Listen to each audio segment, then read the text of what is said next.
യുഎഇയിൽ influenza season ആരംഭിക്കുന്നതോടെ താമസക്കാരോട്, പ്രത്യേകിച്ച് ഉയർന്ന രോഗാവസ്ഥയുള്ളവരോട് പുതിയ വാക്സിൻ എടുക്കാൻ അധികൃതർ ആവശ്യപ്പെടുന്നു.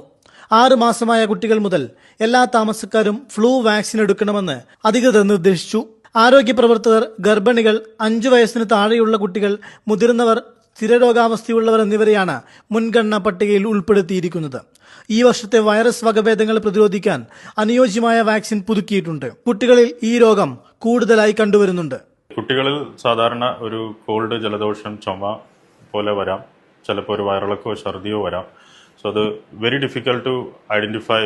കുട്ടീനെ പരിശോധിച്ചത് ഫ്ലൂ ആണോ അല്ലയോ എന്ന് കണ്ടുപിടിക്കാൻ ബുദ്ധിമുട്ടാണ്. അതിന് ചില ടെസ്റ്റുകൾ ചെയ്താൽ സംശയം, നമ്മൾ ഫ്ലൂ ആണെന്നുള്ള സംശയം കണ്ടാൽ ഡോക്ടർമാർ ചില ടെസ്റ്റുകൾ ചെയ്യും. നേസൽ സ്വാബാണ് യൂഷ്വലി യൂസ് ചെയ്യുന്ന ചെറിയൊരു ടെസ്റ്റാണ്. PCR വെച്ച് നമ്മൾ കണ്ടുപിടിക്കുന്നത്.